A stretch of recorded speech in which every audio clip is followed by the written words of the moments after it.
नमस्कार, मैं डॉक्टर अजीत भारती आज फिर आपके लिए हिंदी विषय के अंतर्गत CBSE board NCERT class 10 Hindi बा स्पर्श भाग 2 के पद यानी काव्यखंड के अंतर्गत हम आज पाठ बिहारी के दोहे लेकर आए। तो इस पाठ में आज हम पाठ का सार यानी जिसको हम अंग्रेजी में समरी कहते हैं, तो बिहारी के दोहे की समरी आपके सामने प्रस्तुत करने वाले हैं।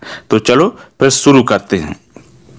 तो पहला पद देखो, पहला पद के जो पंक्तियां हैं हमने उस पद के शुरू के 2 शब्द उठाए हैं और अंत के 2 शब्द, ताकि आप इसको देखकर मिलान कर लें कि कौन सा ये पद है और उसका इस प्रकार से सार है।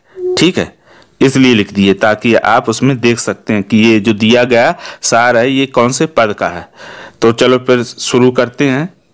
अब इसका पद इस प्रकार है। इस दोहे में एक सखी से दूसरी सखी कहती है कि श्री कृष्ण सुंदर सांवले शरीर पर पीले रंग के कपड़े पहने हुए हैं। इस वेश में वे ऐसे लगते हैं जैसे नीलमण पर्वत पर सुबह सुबह सूरज की पीली धूप पड़ती है तो पूरा वातावरण चमक उठता है। अब इसको ऐसे समझ लो। देखो, इस पद में एक सखी दूसरी सखी से कहती है, क्या कहती है कि जो श्री कृष्ण हैं उनका शरीर कैसा, वो सांवले रंग के हैं और अपने सांवले शरीर पर जब वो पीले कपड़े पहनते हैं तो ऐसा लगता है जैसे, देखो शरीर कैसा सांवला यानी नीलापन और कपड़े कैसे पीले, तो कहते ठीक वैसे लगता है जैसे कोई नीलमणि यानी नीला पर्वत हो और उस पर सुबह सुबह क्या सूर्य की पीली धूप पड़ती है तो उससे क्या होता है, पूरा वातावरण कैसा होता है, चमक उठता है अथवा खिल उठता है। वैसे ही भगवान श्री कृष्ण क्या हो रहे हैं, सांवले शरीर पर उनका पीला कपड़ा यानी वस्त्र कैसा खिल उठ रहा है। अब आता है दूसरा पद। तो दूसरे पद के शुरू के 2 शब्द दिए हैं कहलाने एकत और फिर दिया है निदाग। ठीक है, तो इसका सार इस प्रकार है। दूसरे पद में बिहारी जी कहते हैं कि ग्रीष्म का अर्थ होता है गर्मी की, ऋतु का अर्थ होता है मौसम में बहुत अधिक गर्मी के कारण पूरी धरती तपोवन बन गई है। तपोवन किसे कहते हैं, जहाँ पर कोई भी तप करता है, ऐसे वन या जंगल है ना, उसे तपोवन कहते हैं, बन गई है। इसलिए गर्मी के कारण यानी गर्मी से प्रभावित होकर सांप, मोर, हिरन और शेर आपस में शत्रुता को भुलाकर एक साथ रह रहे हैं। अब इसको हम ऐसे समझ लेते हैं। देखो, इसमें बिहारी जी क्या कहते हैं कि भयंकर गर्मी पड़ रही है यानी गर्मी का मौसम है। ठीक है, तो पूरी धरती कैसी होगी, तपोवन हो गई है। यानी तपोवन का अर्थ है जिस वन में तप किया जाता हो। इसलिए कहते जो गर्मी है उसका प्रभाव सभी पर पड़ रहा है, पेड़ पौधों और जीव जंतुओं पर। तो देखो, सांप और मोर ये कैसे एक दूसरे के शत्रु हैं, हिरन और शेर ये कैसे एक दूसरे के शत्रु। कहने का मतलब सांप को मोर खा जाता है और हिरन को शेर खा जाता है, लेकिन गर्मी के कारण वैसे ये दोनों सब अलग अलग रहते चारों जीव। ठीक है, लेकिन गर्मी के कारण ऐसे स्थान पर सब पहुंच गए हैं जहां पर गर्मी का अनुभव नहीं होता। तो उस समय क्या है, चारों अपनी एक दूसरे की दुश्मनी या शत्रुता बुलाकर साथ में रह रहे। तो यह कार्य संभव कहाँ हो सकता है, वन में ही हो सकता है। देखो, ये सीख दी गई है, ऐसा संभव तो नहीं होता, लेकिन बिहारी जी ने सीख दी कि हमें भी समय समय पर ऐसा ही करना चाहिए, आपस में मतभेद बुलाकर। अब आता तीसरा पद की दूसरे की 2 लाइनें दी, बरतस लालच और फिर आखिरी 2 लाइनें नहीं शब्द नट जाए, है ना, यानी पहली लाइन के 2 शब्द, आखिरी लाइन के 2 शब्द। तो ये तो पंक्ति बहुत प्रसिद्ध है, सुनी भी होगी। अब इसका सार कुछ इस प्रकार से रहेगा। तीसरे पद में नायिका श्री कृष्ण से बात करने के लालच में उसकी मुरली छिपा देती है। कृष्ण के पूछने पर वह मना करती है, लेकिन भाव ही भाव में हंसती है। कृष्ण के मुरली मांगने पर वह ना होने की बात कहती है। अब इसको ऐसे समझ लो। देखो, इस पद में जो नायिका है वो श्री कृष्ण से क्या करना चाहती है, बात करना चाहती है। ठीक है, अब श्री कृष्ण बात नहीं कर रहे तो उसने क्या किया, उसने उनकी मुरली छिपा दी। अब श्रीकर्ण जाकर उससे पूछते हैं क्या तुमने मेरी मुरली ली है, छुपाई है, रखी है? तो वो मना कर देती, नहीं मैंने नहीं ली है। ठीक है, लेकिन भाव ही भाव में, यानी उसके नयन में जो भवें रहती हैं उसमें क्या होती है, एकदम हंसती है और कर्ण के मुरली मांगने पर वह ना होने की बात कहती है। तो इस बहाने वो कुछ समय भगवान उससे श्रीकर्ण से बात कर लेती है, यही वो चाहती थी। अब आगे पद नंबर 4, इसके पहली पंक्ति के 2 शब्द हैं कहत नटत और आखिरी पंक्ति के 2 शब्द हैं सब बात। तो ये भी बहुत फेमस लाइन है, यानी पद बहुत प्रसिद्ध है। तो देखो इसका सार इस प्रकार से रहेगा।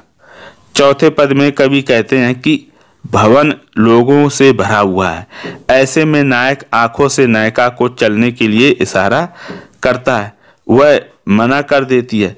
उसका मना करने का तरीका नायक को बहुत अच्छा लगता है। तो नायिका क्या होती, बनावटी गुस्सा दिखाती है। जब दोनों की आंखें मिलती हैं तब नायिका लजा जाती है, यानी शर्मा जाती है। इस प्रकार दोनों आंखों ही आंखों में बात कर लेते हैं। अब इसको ऐसे समझ लो, देखो इस पद में भवन लोगों से भरा है, यानी सभा में बहुत सारे लोग हैं और वहां पर नायक और नायिका है। तो नायक नायिका से चलने के लिए, यानी प्रेम करने के लिए कि तुम आओ चलो प्रेम करते हैं, आंखों से इशारा करके बुलाता है। लेकिन नायिका क्या करती है, मना कर देती है।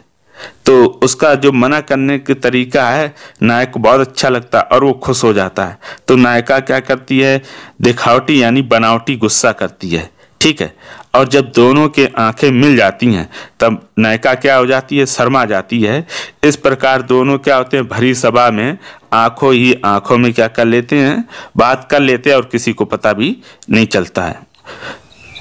अब पांचवा पद में पहले उसकी पंक्ति के 2 शब्द हैं बैठ रही और फिर उसके बाद चाहत छाए।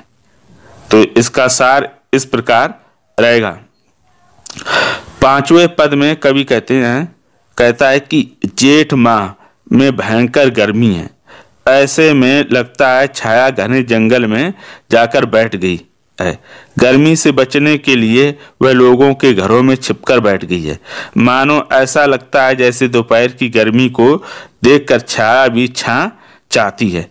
इसमें कुछ नहीं, सिर्फ जो गर्मी का मौसम है उसी का वर्णन किया गया। जेठ यानी भयंकर गर्मी का समय रहता है।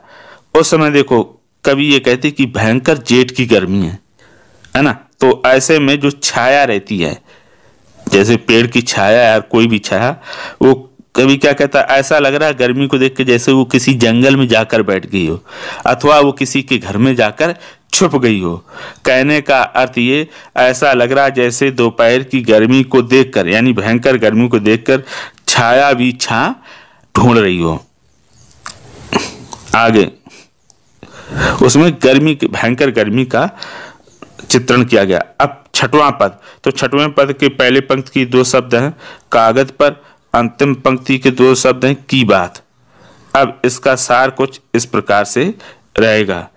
इस पद में बिहारी जी कहते हैं कि नायक को संदेश लिखती हुई कहती है, कागज पर लिखते नहीं बन रहा है और प्रेम की बातें कहते हुए लाज आती है। तुम अपने हृदय से ही पूछ लो, वही मेरे हृदय की बातें बता सकता है। अब इसको ऐसे समझ लेते हैं। देखो इस पद में बिहारी जी क्या कहते हैं, नायक को संदेश लिखती हुई कहती है। यानी मान लो कि नायक कहीं बाहर होगा देश विदेश में और नायिका उसको क्या संदेश लिखना चाहती है प्रेम के, तो वो कागज पर लिखने बैठती है लेकिन लिख नहीं पाती है। हो सकता है उसको भावुक होकर आंसू आ जाते हों। प्रेम की बातें कहते हुए उसे शर्म आती है यानी लाज आती है। तो वो फिर क्या कहती है, तुम अपने हृदय से ही पूछ लो, वही मेरे हृदय की बातें बता सकता। कहने का अर्थ यह है कि नायिका प्रेम करती तो नायक भी करता होगा, जैसा नायक महसूस कर रहा है वैसी नायिका महसूस कर रही। इसीलिए नायिका कह रही कि आप अपने हृदय से पूछ लो, है ना, मेरे हृदय की बातें। अब आता है पद नंबर 7।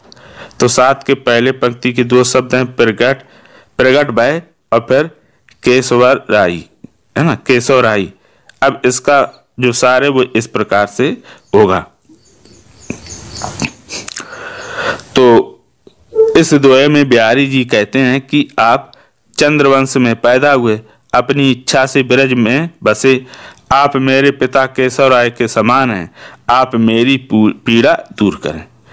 देखो इसमें सिंपल सा दिया कि चंद्रवंश में कौन पैदा हुए, भगवान श्री कृष्ण, और कहते आपने अपनी इच्छा से ही ब्रज में बसे थे, आप कैसे मेरे पिता केशवराय के समान हैं। इसलिए हमारे जो कष्ट हैं, हमारे दुख हैं, पीड़ा है, उनको क्या करो, हारो या दूर करो। अब आता है पद नंबर 8।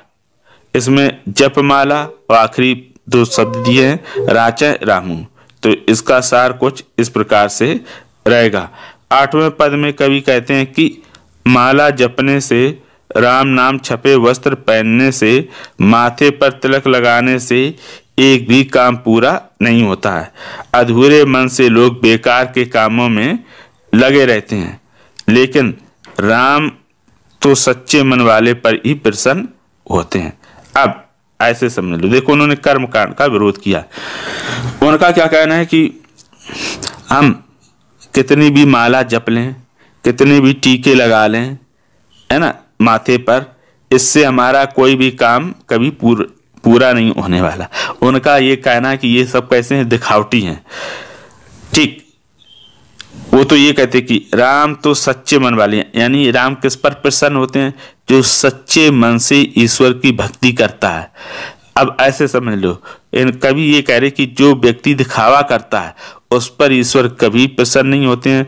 जो सच्चे मन से ईश्वर का नाम लेता है, स्मरण करता है, भगवान उन्हीं पर प्रसन्न होते हैं। तो ये बात समझ में आ गई होगी। तो ये आपका हो गया बिहारी के दोहे, आपके समाप्त हो गए। ठीक है, अगर फिर भी इसके बाद इसमें अगर कोई पद ऐसा जो आपको समझ में नहीं आया हो तो कमेंट करके हमें बता सकते हो। तो फिर आज के लिए इतना ही। अब हम फिर मिलेंगे किसी नए विषय के साथ, तब तक के लिए धन्यवाद।